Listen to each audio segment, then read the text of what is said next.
अस्सलाम वालेकुम दोस्तों, कैसे आप सब? उम्मीद है खैरियत से होंगे। एक ताज़ा तरीन अपडेट आपके लिए लेकर आया हूँ। उससे पहले मैं आपको एक चीज़ बताता चलूँ, ज़्यादा पीछे में चलाई हूँ तो बड़ी ज़बरदस्त एक अपडेट आपके लिए लेकर आया हूँ मुनाहिल मलिक के हवाले से। ये वीडियो बहुत ही खास होने वाली, इस वीडियो को आपने आखिर तक लाजमी देखना है। हम बात करने वाले मुनाहिल मलिक की वायरल होने वाली इस तस्वीर के हवाले से, और ये एक चैप्टर यहाँ पर क्लोज होता दिखाई दे रहा है, लेकिन वहाँ पर कुछ नई चीज़ें भी सामने आ रही है। मुकम्मल डिटेल में जाने से पहले मेरी आपसे रिक्वेस्ट है, जल्दी से वीडियो को लाइक कर दो, चैनल को सब्सक्राइब करके साथ बेल आइकन को जरूर प्रेस कर दे।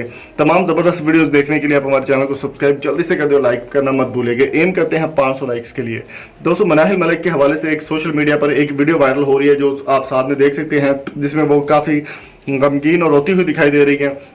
और उन्होंने अपना जो भी उनकी वीडियो लीक हुई है या तस्वीरें लीक हुई हैं, उस हवाले से उन्होंने आकर पाकिस्तान से, अपनी कौम से और अपने भाइयों से और अपनी जो इंस्टाग्राम फैमिली है उन सब से उन्होंने माफ़ी मांगी है और उनके आगे हाथ जोड़कर माफ़ी कही है कि आप मुझे माफ़ कर दें, मुझसे गलती हो गई है, आइंदा इस तरह की गलती नहीं होगी और मैं लड़कों के साथ वीडियो नहीं बनाऊंगी।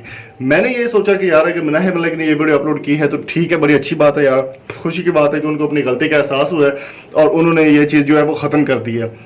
लेकिन साथ ही एक छोटी सी एक चीज़ और सामने आ रही है, वो भी मैं आपको बता दूं कि वो क्या चीज़ है। वो ये है कि मुनाहिल मलिक ने ये वीडियो जैसे ही उन्होंने अपलोड की, 10 मिनट बाद उनके शैतान ने फिर कहा नहीं नहीं यार, लड़कों के बगैर तो काम नहीं चलेगा, तो उन्होंने फौरी वीडियो डिलीट की और दोबारा से हारिस अली और दूसरे लड़कों के साथ वीडियो बनाना शुरू कर दी, जो कि उनके इंस्टाग्राम अकाउंट पर भी और उनके टिकटॉक अकाउंट पर अभी तक अवेलेबल है। दोस्तों, मैं एक चीज़ आपको यहाँ पर बताता चलूँ कि जब तक आप मेरा साथ देंगे, हम टिकटॉक को बैन करवा नहीं लेते, तब तक आप सबके साथ की मुझे ज़रूरत पड़ेगी। तो thank you so much for coming. और मैं यहाँ पर एक जैसे ही कोई नई अपडेट आएगी मुनाहिल मलिक के हवाले से, मलाइका चीमा, जन्नत मिर्जा या जितनी भी टिकटॉक स्टार्स जिनकी वीडियोस वायरल हो रही हैं या कुछ इस तरह के कंट्रोवर्सीज इशू बन रहे हैं, तो जैसे अपडेट आपके पास मेरे पास आएगी, सांस चढ़िए, जैसे ही मेरे पास अपडेट आएगी मैं आपसे शेयर करता रहूँगा। मुनाहिल मलिक ने जो वीडियो देखी है वो भी आप भी देखिए और चैनल को सब्सक्राइब करना मत भूलिएगा। जब मिलते हैं जल्दी ही नई वीडियो के साथ। Thank you so much for coming.